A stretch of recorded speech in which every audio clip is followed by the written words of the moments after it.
What's up, guys? mcstu here. Today we are going to talk about some news that was released. We have the fourth event in this year's campaign. So the 2024 campaign is a series of events that happens throughout the year. There's multiple, total of 6 this year. And upon completion of the required points, which we'll go over here in a moment, you will receive 2 Tier 6 ship coupons. You can get any ship you want from the C-Store, and those are account unlock. You will also have the option to pick a premium ship, either a promo or a lockbox ship, as well as 1,500 Lobi. So a very nice event that was added a few years back, and I am just want to make sure everybody's aware that this is coming up. So if this is something that you're grinding for, you're going to want to take advantage of it. We're going to talk about the event real quick. We'll take a quick look at the reward, and then we'll just talk about the campaign overall, just to make sure if you're newer, what you need to be doing. It's still not too late to complete it, although you will not be able to complete it completely for free. And we'll get into that here in a moment. So this event is called A Good Day to Die. And basically what they've done is taken all of the Klingon-themed TFOs. There's a list of them here. I'll link the blog post in the description. And once per day, you will need to play one of these in order to get points towards completing this event. The event starts on July 25th and will go through the 15th. So you'll have a good amount of time to work on this. It seems to me this is kind of long. I guess it's 20 days for 14 days worth, so you'll have a couple extra days on top of that if you miss a couple. And you'll definitely want to keep playing after, and we'll get into that here in just a moment. So once you complete the 14 days, you are going to get a Universal Console. It is Universal Console Temporal Disorder. And reading through this description, it doesn't give us any of the stats on it or anything like that, but basically what it's going to do is create additional copies of your ship. It's going to taunt enemies.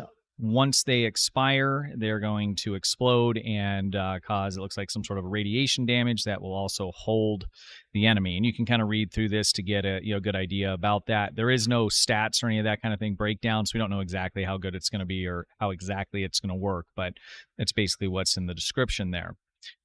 Also, once you complete this event, you'll get 8,000 dilithium ore, and then every day you continue to play the event after you completed it, you will get an additional 8,000 plus 1,000 per day. So if you play it 2 days in a row after you completed it, you would get 10,000 just for playing one of those TFOs on that particular day.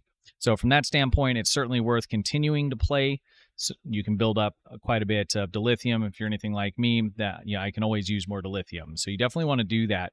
More importantly, though, you want to continue to play the event because you'll continue to get campaign points. So let's talk about that here. Let's go ahead and jump into game here, and we're going to take a look at the event window.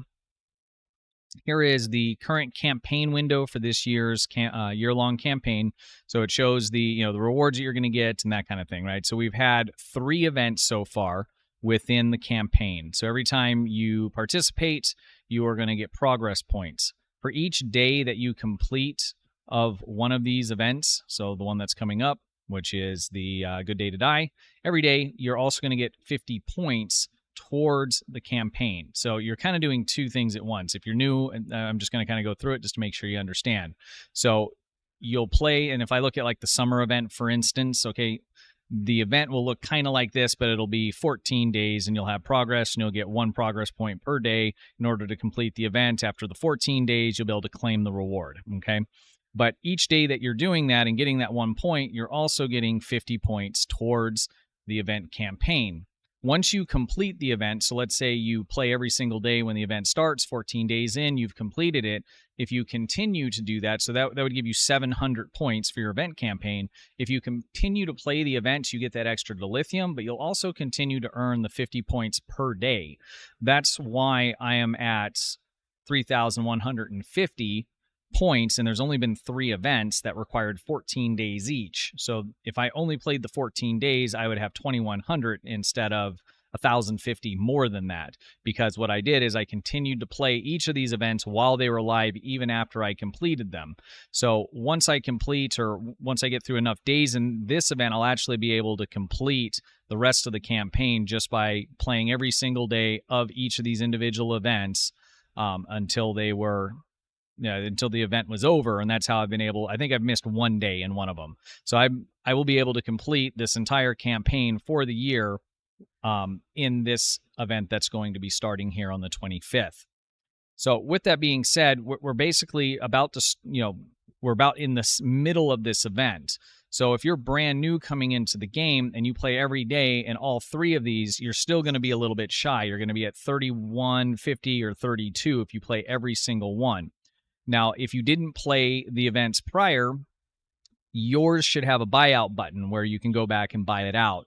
And it is worth doing that, if you're someone that's willing to put money into the game, because the rewards that you're getting are much more valuable than what it would cost. And I apologize, because I can't click it, I can't see what that is, but I believe it's under 3,000 Zen, which would be $30. I believe it's under that. Don't quote me. If you guys know, put that down in the comments for me, because I'm not sure what that costs. But one of the tier 6 ships that you would get with one of these coupons out of the C-store costs $30. You're going to get 2 of those. So that's $60 worth of value there. And in terms of the promo or premium ships, if you're opening lock boxes or even just buying keys to sell them on the exchange, you're still going to spend about $100 in order to buy keys and sell them to buy one of these ships with in-game currency. Or if you're going to open boxes with the average drop rates, you're going to spend about $200. So we'll just split the difference at $150 depending on how you go about doing that. So you're at $210 for both of those. Lobby, the only way to get low buy, other than the last event that just happened, that's not connected with this, they did give us a reward of $500, which was really, really nice. First time they've done that. But otherwise, the only way to get lobby is by opening lock boxes. So this is one of the currencies that comes out of it. Every lockbox will have some in it, and that ranges in between 4 low buy and 15. The average that I've seen is around 5 or 6 per box. And each box, if keys are on sale, are going to cost you about $1 a box to open, $1.25 if they're not on sale. You can see how that adds up pretty quickly. So, we're looking at $300 to $400 worth of rewards if you were to attain these, in basically any other way using IRL money, apart from obviously playing this event. So if you're brand new to the game, you're getting in deep, this event's coming up, and you have the money to spend, it is certainly worth buying out one of the previous. You might have to buy out 2, because when you buy it out, you're only going to get the 700 that you would have got for just completing the event. They don't give you the total amount that the event ran for. So do bear that in mind. We'll need to do the math on that. So we need 42, so you need 1,000. So you actually would have to buy out 2 of them. Still, it's value-wise, it's not cheap. I mean, let's be clear. If it's $30 an event, that's $60. $60 is a lot of money still for a lot of people, and I get that. But if you're someone that is, spending money on the game, if we look at it in terms of value, what you're going to get for that $60 of buying 2 events out and then playing through the rest of these, these rewards are well worth that, or the value of it is worth it if you compare it to any other way to obtain it. So let's just put it that way, because cost and things like that is subjective, right? If you're someone with a lot of money, $60, no big deal, right? You just buy them all out. For somebody with not a lot of money, $60 is a lot of money. So that's subjective. But in terms of just value, when we compare getting it through this event and having to buy out a couple of them to do it, compared to actually spending IRL money in the ways that you would normally have to in order to obtain these items, the value is undisputably better by a mile, 10 miles, 1,000 miles. It's a good value. So moral of the story, play through all the events, play them even once you've completed them, especially, again, if you're newer, but you're going to be playing long term. Next year, they'll be doing another one of these campaigns. When these events come up, you want to play them all the way through if you're able to, even after you've completed them, because you'll just rack up those points for the campaign, and that's going to get you these rewards much, much faster. So again, for myself, I'm going to be getting these, basically sometime next month, once I get almost to the end of this current event. So that's I'm pretty pumped about that. Same on my free to play. I've been doing it on multiple accounts, so it's some work, but most of these are pretty easy. And if we take a look at the TFOs, I don't know which one I'll do. I generally will play stuff that isn't time gated, so that we can either move through it faster, or I'll play stuff that doesn't have a lot of objectives in it, so you can kind of just burn through it quickly. I will mix it up. I mean, if one of these is your favorite, great, but after like 10 times it might not quite be your favorite anymore. So generally I look for things that are like that aren't time gated, or if it's something where I don't need to move a lot and I can use the the jelly ship, the Nadarian. There's a couple different things I'll look at in terms of builds and to make it easy. Some days I got time and I want to get on and have fun, I pick one that I want to play. There's a lot of times where I'm busy and I'm trying to get all of these in, so I'm just picking the most convenient one to get done as easily and as quickly as possible. So out of these, I mean, To Hell to Honor, that's not time gated, but it does have objectives.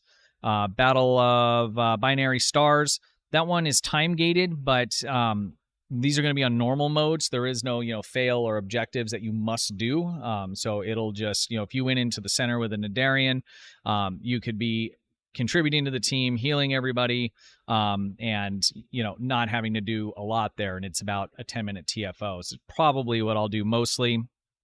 Best Served Cold. I'm trying to remember that one. I think that's on ground. That's actually a pretty fun one, so I'll probably, sprinkle that in a little bit when I'm, have time and want to have fun. So, but that's generally how I look at these in terms of, grinding through them. And then when I have just free play time, I'm picking obviously the ones that I just enjoy. It doesn't matter how long it takes. So that's it, guys. Let me know what you think. Are you excited? How close are you to getting done with the year-long campaign? I'm pretty pumped that I'm going to be done this quickly. They did expand it. I believe it was only 4 events last year, and this year it went up to 6. And in fact, I haven't claimed my reward from last year, so it was 1, 2, 3, 4, 5 last year that there was. This year they expanded it out to 1, 2, 3, 4, 5, 6 of them. But they did up these rewards. They did up the total amount, so you got to get 4,200. And last year, what was it? I think it was 36. It doesn't show it anymore. But it was, I believe it was 3,600. So they did increase the amount. But again, I've been able to finish this, I think, even because this event, the fourth event is happening sooner than the last event happened last year. So it is a little bit more that you're having to do, but you're being able to do it faster or get it quicker or sooner. Let's put it that way, sooner in the year, than what you would, in years past. And in years past, like this particular one, if I claim this, I have to pick one of these items, right? I'm not going to get all of them, or am I? Did that just give me all of them? No. So it gives me a box. If I open this box now, I'll be able to choose one of these items. I thought maybe something was glitched and these were acting like what it's going to do for this year. This year's is going to give you one of these boxes. We will be able to pick a promo or premium ship. It's going to give you a box that has 2 of these coupons in them, or 2 of these 2 boxes with the coupons in them. And it's going to give you a box that has 1,500 Lobi. So you're going to get all of them this year as opposed to last year where we had to pick one of those bundles, basically. All right, I will finish it up there, guys. I am pumped. I hope you guys are excited. Let me know where you're at in this. Are you excited? And what do you think about the TFOs? Which ones are you guys going to play in order to complete this event? Let me know. In the meanwhile, you guys stay safe, and I appreciate you watching. Have a good one. Hey guys, appreciate you watching. Be sure to hit the thumbs up button, ring the bell, and sub to the channel for the latest news updates and how-to guides.